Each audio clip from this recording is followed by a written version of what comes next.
자기야 어쩌지? 자기 부모님들 조금 어색할 것 같아.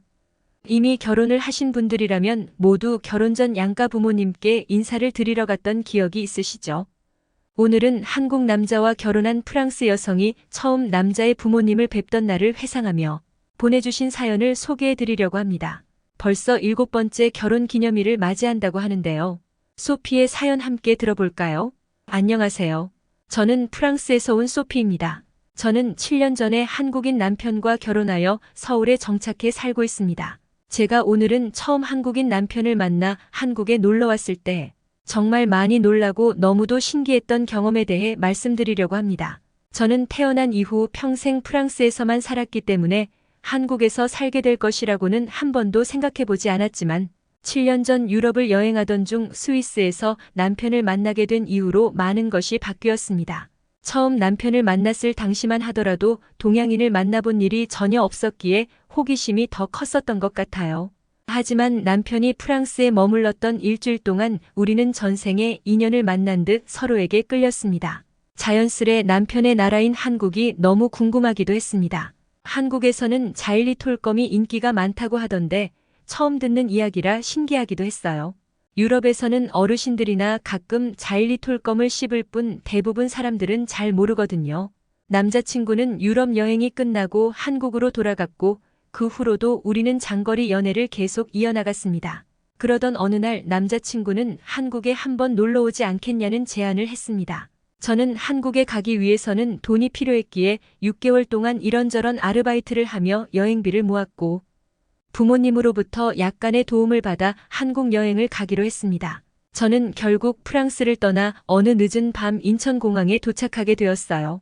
한국의 인천공항에 도착해서 처음 느꼈던 것은 공항에서 근무하는 승무원들이 여자가 봐도 너무 예쁘다는 것이었고 게이트 밖을 나갔을 때 보이던 인천공항의 밤 풍경이 너무나도 아름다웠던 기억이 납니다.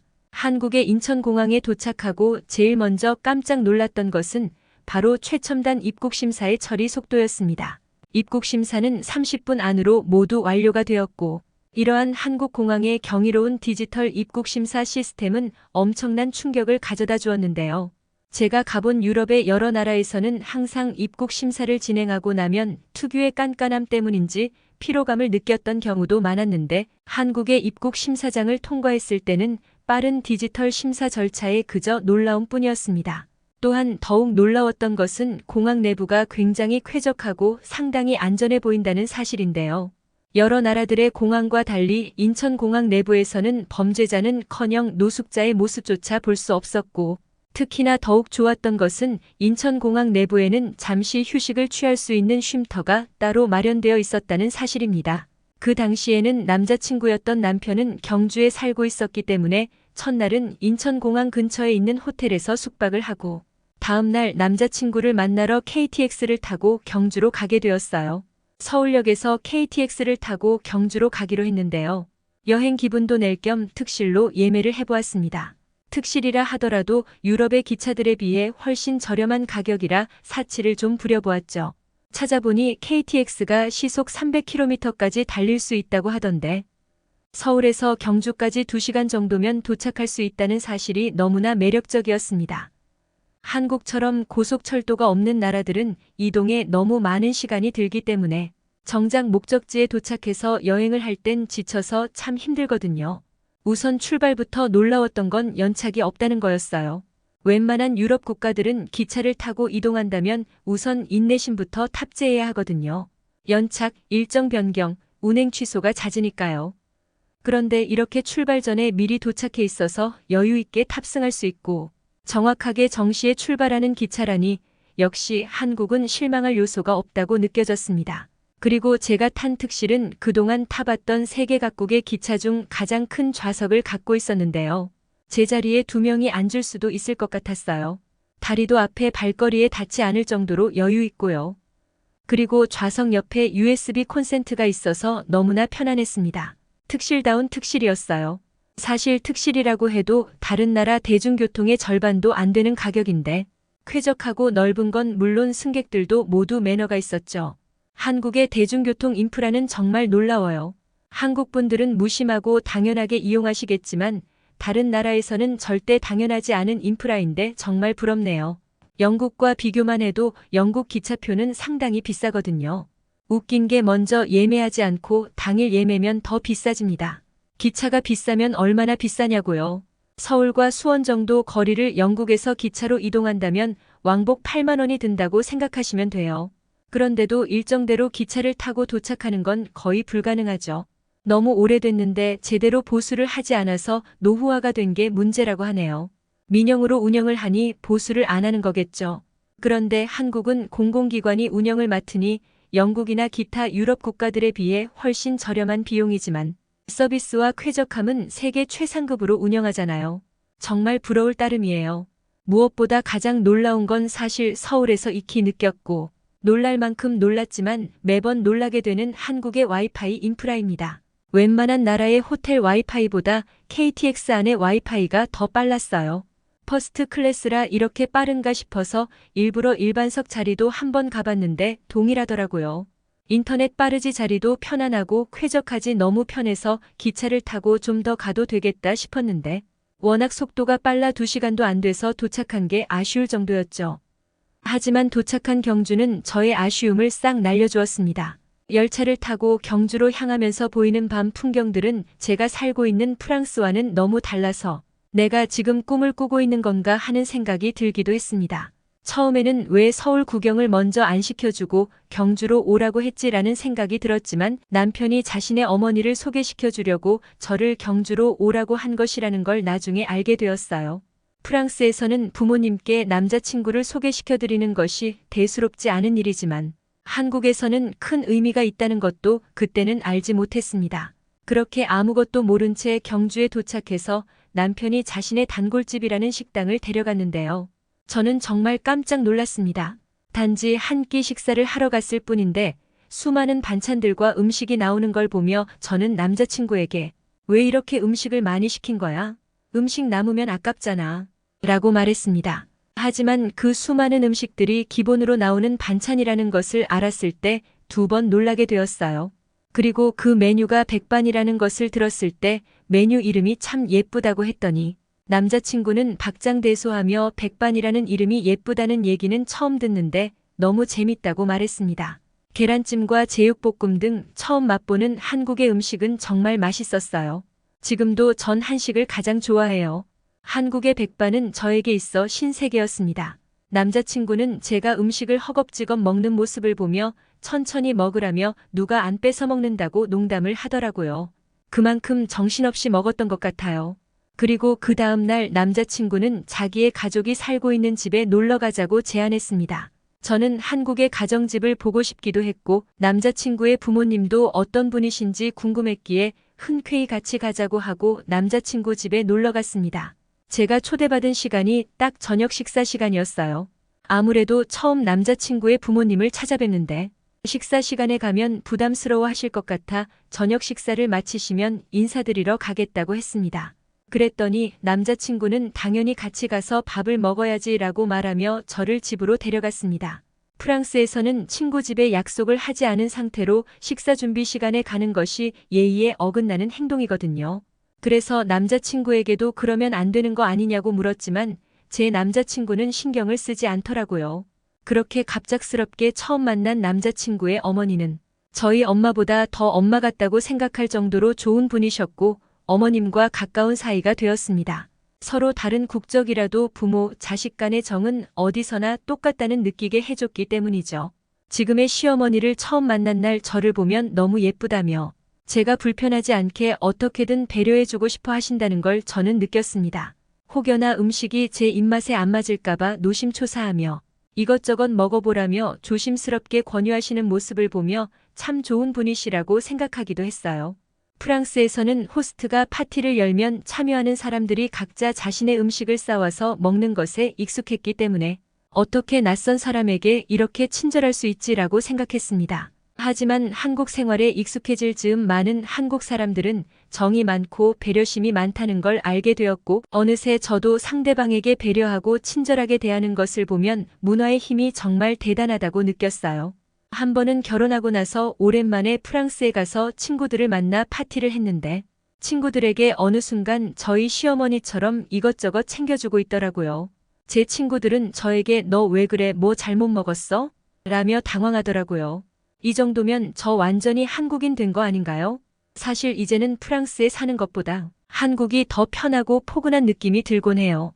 결혼식을 할 때 프랑스에 사는 가족들과 함께 한국에 온 적이 있었어요. 저희 부모님과 함께 제가 먹었던 경주 백반을 다시 한번 먹은 적이 있는데 아빠가 연신 엄지를 치켜들며 본인도 한국에서 살고 싶다고 농담으로 말씀하시는 걸 보고 제가 다 뿌듯했지 뭐예요. 지금도 부모님과 통화를 할 때면 한국에서 드셨던 음식에 대해 자주 이야기를 하곤 합니다. 프랑스 부모님 집에 갔을 때 남편이 만들어드린 제육볶음에 감탄하시며 프랑스에서 한국 식당을 차리라며 농담을 하셨고 남편이 해드린 음식을 하나도 남김없이 드셨습니다. 가끔 친구들이 프랑스에서 살 생각은 없냐고 묻지만 지금 저는 한국 문화와 생활 방식에 너무 적응해버려서 오히려 프랑스에서 적응을 못할 것 같은 느낌이 들어요. 그리고 제가 가장 좋아하는 곳 중에 하나는 문화센터입니다. 집 근처에 사는 주민들을 위해 이렇게 깨끗한 시설을 제공해주고 저렴한 비용으로 여러 가지 취미를 배울 수 있다는 것에 너무 감격했어요. 취미 활동을 위한 프로그램들은 물론이며 취미가 직업으로 발전할 수 있게 도와주는 교육 프로그램에 정말 감탄했습니다. 프랑스에서는 무엇인가를 배우려면 수업 비용도 굉장히 비싸지만 차를 타고 멀리 나가야 하는 경우가 많기 때문에 한국의 문화센터를 보고 정말 대단하고 편하다고 느꼈어요. 이곳에서 처음 수업을 들었을 때 당황했던 기억이 있습니다.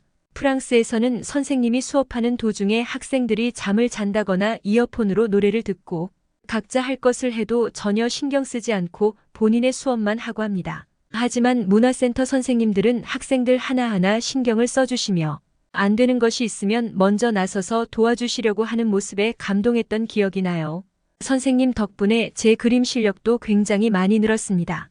정말 한국인들은 어느 곳에서도 배려와 친절이 넘친다는 걸 깨달은 순간이었어요. 나중에는 저도 한국에서 제가 좋아하는 일을 하며 행복한 결혼 생활을 지속하는 게 저의 꿈이 되었습니다. 분명 그럴 수 있겠죠. 제 사연은 여기까지입니다. 소피의 사연을 어떻게 들으셨나요? 프랑스에서 한국인 남자친구를 만나 결혼까지 하게 된 소피는 한국에서의 생활에 매우 만족하고 있는 것 같은데요. 그녀가 만났던 많은 한국인들이 그녀에게 보여준 진심이 그녀의 가슴에 와닿았던 것 같습니다. 앞으로도 좋은 사람들과 함께 행복한 한국 생활을 하시길 바라며 영상 마치겠습니다.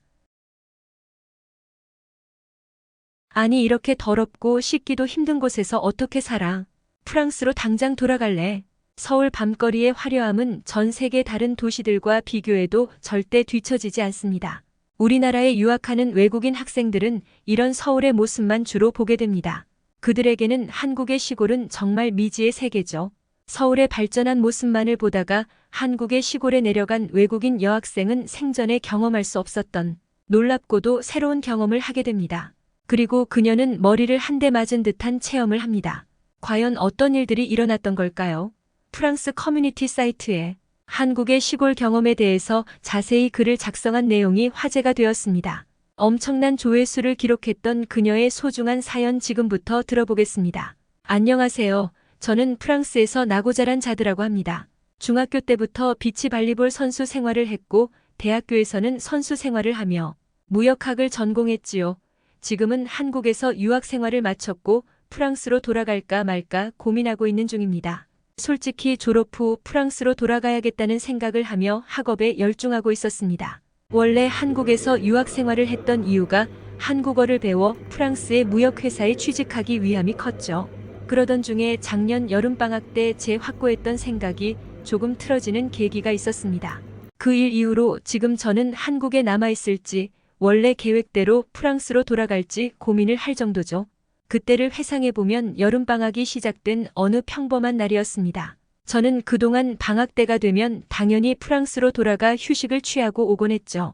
하지만 방학 때마다 프랑스에 왔다 갔다 하느라 비용도 비용이고 시차 적응하느라 애먹는 일도 많았고 그리고 이제는 한국에 사는 게 너무 편리하고 마음 편한 곳이기에 이번에는 그냥 한국에 남기로 했죠. 많은 외국인 친구들이 각자 자기들 나라로 돌아가고 심지어 한국인 친구들도 부모님 집에 가겠다며 지방으로 내려간 친구도 많았습니다. 서울 토박이는 별로 없는 게 현실이구나 싶어 조금은 쓸쓸한 감정도 들더군요. 아는 사람도 없고 울적한 마음이 들던 참이었죠. 그때 제 절친한 친구가 자기 고향이 충청북도 음성인데 서울에서 혼자 할 거 없으면 며칠만이라도 시골 구경하다 올래 하며 저에게 제안을 주었던 겁니다.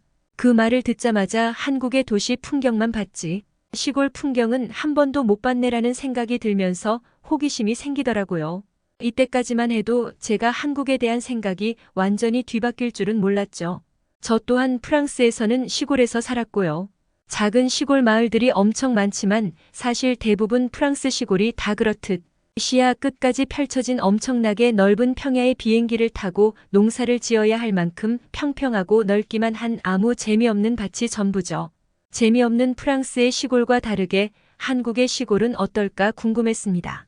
산골짜기가 많고 지형이 험난하다는 이야기를 들어서 살짝 무섭긴 했지만 친구 소연이랑 같이 가는 것이라 이럴 때 아니면 언제 가겠냐 싶더라고요. 혼자 도시에서 할 것 없이 시간을 보내느니 소연이의 할머니 댁으로 가기로 했습니다. 고속버스 터미널로 가서 버스 티켓을 사고 버스를 탔습니다. 2시간 정도 흘렀을까? 벌써 도착했다고 하더군요. 생각보다 가까운 거리에 놀랐지만 버스에서 내린 풍경은 더 놀라웠습니다. 정말 작은 마을에 작은 버스 터미널이 있고 시내에는 사람도 잘 다니지 않는 것 같았습니다. 서울에서만 생활하던 저에게 이런 풍경은 낯설었습니다. 단 2시간 거리인데 풍경이 이렇게 변했다는 게 믿기 어려웠습니다. 시내에서 식사를 간단히 하고 택시를 타고 한참을 들어갔습니다. 가면 갈수록 미지의 세계로 들어가는 듯 했습니다.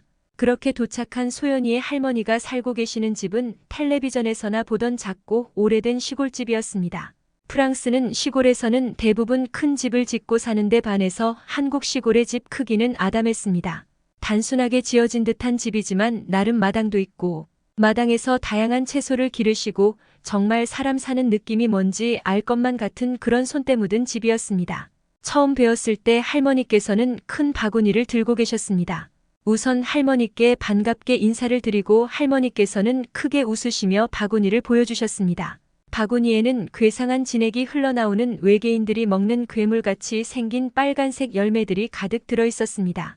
그 열매는 꾸지뽕이라는 것이었습니다. 마치 무르고 상해버린 것처럼 보였는데 할머니께서는 엄청 몸에도 좋고 엄청 맛있는 거니까 먹어보라고 입에 넣어주셨습니다. 소연이는 익숙하게 맛있게도 먹었지만 난생 처음 보는 이상한 과일을 먹는 것이 너무 어색했습니다. 하지만 한 입 깨물자 과즙이 줄줄 흐르고 너무도 달콤한 맛이었습니다. 저는 한 개를 먹고 나서 어색함이고 뭐고 정말이지 미친 듯이 꾸지뽕 열매를 흡입했습니다. 할머니께서는 또 크게 웃으시며 금발머리 녀석이 잘도 먹는다고 좋아하셨습니다. 꾸지뽕 열매를 먹고 나서는 소연이와 함께 옆집의 강아지도 보고 할머니가 가꾸시는 집 앞 텃밭 구경도 하고 잠시 쉬면서 시골의 한적한 분위기를 즐기고 있었습니다. 할머니는 저녁 식사를 준비해 주셨습니다. 음식상을 들고 오시는 할머니를 보고 저는 깜짝 놀랐습니다. 밥이 산더미처럼 많고 반찬도 대충 보기에도 10가지가 넘었습니다. 처음 보는 종류의 생선구이는 물론이고 돼지고기 반찬도 있고 찌개까지 게다가 이것저것 대형 식당에서 볼 법한 다양한 종류의 반찬까지 어마어마했습니다. 놀라기에는 아직 일렀습니다. 제가 머무는 열흘 동안 모든 식사가 다 이런 식으로 엄청나게 많이 나왔습니다. 소연이 할머니는 식사를 하시며 계속해서 저와 소연이에게 생선 가시를 발라주며 생선살을 밥 위에 올려주셨습니다. 맛있어서 너무도 잘 먹긴 했지만 할머니는 생선을 발라주시러 온 것인지 같이 식사를 하러 오신 것인지 구분이 잘 안 될 정도로 생선을 열심히 발라주셨습니다. 죄송한 마음이 들어 제가 직접 해보겠다며 생선 가시를 발라보기 시작했습니다. 할머니는 하지 말라며 제 손등을 살짝 치셨고 그래도 죄송한 마음에 제가 해본다고 했지만 할머니만큼 정교한 젓가락질이 되지 않아서 가시가 섞여 들어가기 일쑤였죠. 할머니는 미소를 지으시며 거봐 곤란해지도 못해 하시면서 내가 해줄 테니 놔두라고 하셨습니다. 할머니의 손기술은 대단했습니다. 할머니께서 발라주시는 생선을 꿀떡꿀떡 맛있게 받아 먹으며 죄송한 마음은 일단은 접기로 했습니다. 그저 할머니께 감사하는 마음으로 맛있는 반찬들과 함께 식사를 했습니다. 열흘 동안 저와 소연이는 웃기게 생긴 펑퍼짐한 바지를 입고 할머니가 가꾸시는 고추밭에 가서 일을 도와드렸습니다. 밭이 프랑스만큼 넓지는 않았지만 허리를 숙여서 고추를 따야 했기에 농사일을 도와드리는 게 쉽지만은 않았습니다. 그리고 펑퍼짐하고 웃기게 생긴 바지가 처음에는 부끄러웠지만 입고 일을 하다 보니 너무나 편하고 통풍도 잘 되고 생긴 것도 재밌어서 웃음도 주는 마법 바지 같았습니다. 그렇게 말없이 꾸준히 일했고 따가운 햇빛에 땀도 많이 흘리며 체력적으로 조금씩 지쳐가고 있었습니다. 심지어 점심에 그렇게나 많이 먹었던 음식들이 모두 소화되고 이제는 허기지기까지 했습니다. 그러던 찰나 옆 밭에서 일하시는 할머니께서 밥상을 머리에 지시고 오시는 게 아니겠어요? 혹시 간식거리인가 하는 기대감에 그 할머니와 눈이 마주쳤습니다. 할머니는 새참 먹고요 라며 저와 소연이를 부르셨습니다. 저랑 소연이는 어떻게 이런 타이밍에 하며 신이 나서 새참을 먹으러 갔습니다.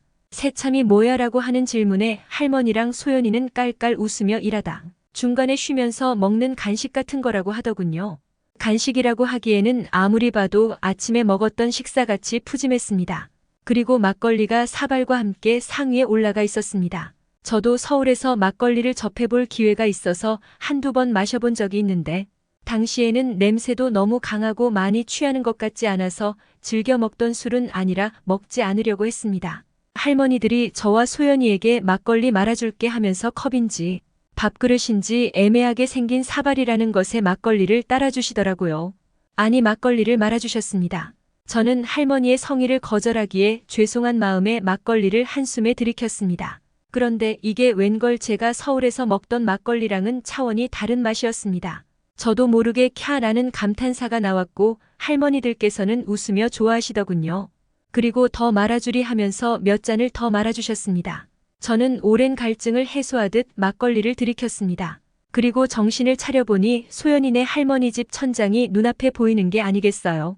머리가 어지럽고 띵한 게 내가 설마 취해서 기억이 없어졌나 싶었습니다. 할머니께서는 가시나가 막 들이킬 때부터 알아봤다며 등짝을 한 대 때리셨습니다. 저를 집까지 데리고 오시느라 고생하셨을 할머니들께 죄송한 마음이 들었습니다. 소연이도 술에 취해서 제정신이 아니더라고요. 그러더니 할머니께서는 해장하라고 또 음식을 내주셨습니다. 이렇게 하루 종일 먹고 마셨는데 도저히 그 음식을 먹을 엄두가 나지 않았습니다. 하지만 언제나 그렇듯 믿기지 않게 또 그 밥상에 앉아 밥을 먹기 시작했습니다. 정말 이곳은 시공간이 뒤틀린 신기한 곳이 틀림없다고 생각했습니다. 엄청나게 많은 밥을 먹고 또 먹어도 신기하게 다 들어가더라고요. 그렇게 서울에 올라가기까지 남은 기간 동안 열심히 밭일도 돕고 계곡에도 가고 할머니께서 싸주신 과일도 먹으며 물놀이를 하면서 신나게 지냈습니다. 그동안 서울에 오래 살다 보니 이따금씩 서울에서 쓸쓸하고 차가운 감정이나 먹먹한 감정을 느끼곤 했는데 그런 서울의 모습과는 너무나도 다른 한국 시골의 모습에 대해서 깊은 인상을 받았습니다. 그리고 한국 시골에 대해서 그 어떤 외국인보다 깊게 체험하고 왔다고 자부할 수 있게 되었습니다. 이상하리만큼 많은 식사와 그것을 다 먹고 있는 내 모습, 다시는 맛보기 힘든 그 막걸리의 향과 풍미, 그리고 고요한 곳의 외로움이 아닌 포근함과 끊이지 않은 웃음은 정말 묘한 매력으로 다가왔습니다. 서울에서는 유명한 카페에 가거나 재미있는 영화를 보더라도 뭔가 늘 허전하고 쓸쓸한 서울 도심이 질려가나 싶었던 저에게 한국의 시골은 강하디 강한 충격을 주었던 것 같습니다. 그리고 서울로 돌아오게 되었습니다. 서울에 돌아오니 이상하게 평소와 같은 일상을 보내더라도 뭔가 알 수 없는 힘이 나는 느낌이었습니다. 한편으로는 그래서 다른 친구들이 방학 때 그렇게 지방으로 내려가는 건가 싶기도 했죠. 그래서 정말 이상한 사람 취급받을 각오를 하고 다른 한국 친구들에게 제가 느낀 감정들에 대해서 말을 했습니다. 한국 친구들은 자기들은 그런 거 없다며 그냥 방학이라 내려가는 거고 서울에 혼자 남아있으면 뭐 하냐고 하더군요. 그런데 저는 확신이 들었습니다. 한국 친구들은 이미 고향에서 얻어오는 힐링이 일상이 되어서 마음 편한 곳에서 재충전해 온다는 걸 못 느낀다고 말이죠. 서울이 늘 활력이 있던 게 이런 숨겨진 이유가 있었구나 생각이 들었습니다. 저는 지금까지도 한국의 시골에서 받았던 그 좋은 기운 덕분에 그전에 서울에서 느꼈던 삭막한 감정과 쓸쓸한 감정이 이제는 사라지고 없습니다.